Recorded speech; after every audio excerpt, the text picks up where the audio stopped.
বন্ধুরা, কেমন আছো সকলে? আশা করি আমরা যেখানেই আছি আপন আপন কর্তব্যগুলোকে ভালোবাসা সততার সাথে সম্পূর্ণ করার আপ্রাণ চেষ্টা চালিয়ে যাচ্ছি। আর আমরা আমাদের এই যে সাধনা, এই সাধনায় মা বাবার আশীর্বাদে, গুরুদেবের কৃপায় আর পরমেশ্বরের ইচ্ছা অনুসারে সফল হব, তাই তো? তাহলে এসো, এই শুভ কামনা নিয়ে শুরু করি আজকে সুকুমার রায়ের লেখা একটি প্রবন্ধ। প্রবন্ধ বলো, গল্প বলো, যাই বলতে চাও না কেন, তার লেখা, তার বলা যেতে পারে রিসার্চ, তার রিসার্চে সেই সময়কার অনুযায়ী, এগুলো তো সন্দেশ পত্রিকায় প্রকাশিত হয়েছিল, তো সেই সমসাময়িক অনুযায়ী যতদূর তার কাছে তথ্য ছিল সেই অনুযায়ী তিনি যা জোগাড় করতে পেরেছিলেন। তখনকার ইন্টারনেট ছিল না, এই তথ্যজালের জগৎ ছিল না, তো সেই অবস্থায় তিনি যে সমস্ত তথ্য জোগাড় করেছিলেন তার উপর নির্ভর করে আমরা আজ পর্যন্ত অনেক কিছুই পড়ে ফেলেছি, তাই না? তার লেখা প্রবন্ধগুলোর মধ্যে তো আজ একটা আচ্ছা, আজ বরঞ্চ আমরা পড়ি ডুবুরি জাহাজ। প্রথম পর্ব, ডুবুরি জাহাজ, লেখক সুকুমার রায়। প্রায় 40 বছর আগে একজন ফরাসি লেখক একটা গল্প লিখিয়াছিলেন, তাহাতে এক অদ্ভুত জাহাজের কথা ছিল। সে জাহাজকে মাছের মতো জলের উপর বা নিচ দিয়া যেমন ইচ্ছা চালানো যাইত। সে সময়ে লোকের কাছে গল্পটা অসম্ভব গোছের শুনাইয়াছিল এবং অনেকে গল্প লেখকের আজগুবি কল্পনার খুব প্রশংসা করিয়াছিলেন। কিন্তু এখন আর এরূপ গল্পে লোকের আশ্চর্য হইবার কথা নয়, কারণ বাস্তবিকই ওই রকম জাহাজ এখন অনেকগুলি তৈয়ার হইয়াছে। শুধু ইংল্যান্ডেই এখন অন্তত 85টা এইরূপ জাহাজ আছে। জাহাজ যতক্ষণ জলের উপর থাকে ততক্ষণ তাহার পিঠে নানা রকম মাস্তুল, দড়ি, কলকবজা ইত্যাদি দেখা যায়, কিন্তু জাহাজ ডুব মারিবার আগে এ সমস্ত গুটাইয়া লওয়া হয়।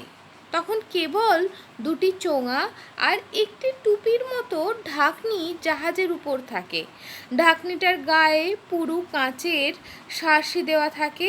তাহার ভিতর দিয়া জাহাজের কাপ্তান বাহিরে সমস্ত দেখিতে পান। জাহাজটা যতক্ষণ আদ্রবা অবস্থায় থাকে ততক্ষণ এইভাবে দেখার কাজ চলিতে পারে, কিন্তু আর কয়েক হাত ডুবিলেই সে পথ বন্ধ। তখন ওই চোঙা দুটি চোখের কাজ করে।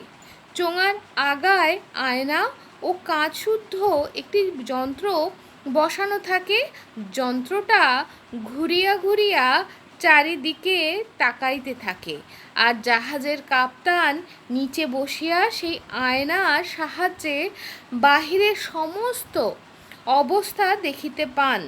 10 হাতের নিচে গেলে এই দিকবীক্ষণ যন্ত্র ডুবিয়া যায়। তখন কেবল আন্দাজে আর কম্পাস দেখিয়া জাহাজ চালাইতে হয়।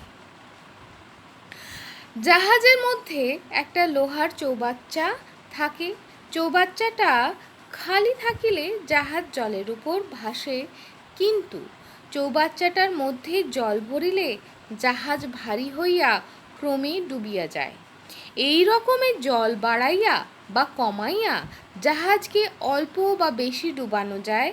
তাড়াতাড়ি জল ভরিবার বা খালি করিবার জন্য জাহাজের মধ্যে বড় বড় পাম্প কল রাখা হয়।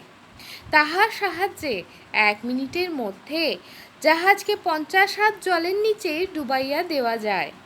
জাহাজের 2 পাশে ও পিছনে মাছের ডানা ও লেজের মতো হাল বসানো থাকে। সেইগুলিকে ঘুরাইয়া ফিরাইয়া জাহাজের মুখ ডাইনে বাঁয়ে উপরে নিচে যেমন ইচ্ছা ফিরানো যায়। পিছন দিকে 2টা পাখার মতো স্ক্রু ঘুরিতে থাকে, তাহাই জল কাটিয়া জাহাজকে চালায়। জাহাজের ভিতরে বড় বড় লোহার বোতলে চাপ দিয়া বাতাস ভরিয়া রাখা হয়, তাহাতে জাহাজের বাতাস অনেকক্ষণ পরিষ্কার রাখিবার সুবিধা হয় এবং অন্যান্য কাজও চালানো যায়।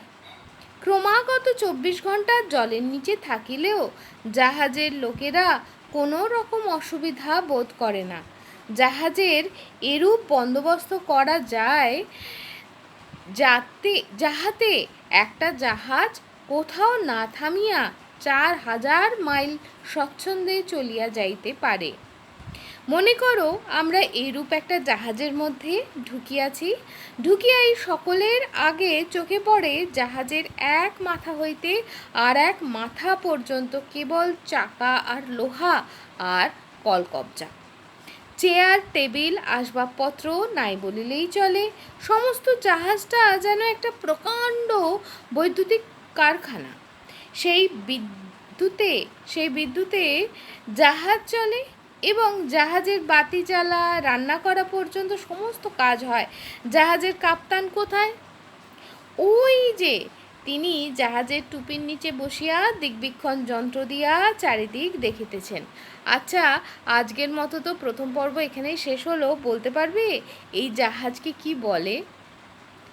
বাংলাতে ডুবোজাহাজ বলে, আর ইংরাজিতে?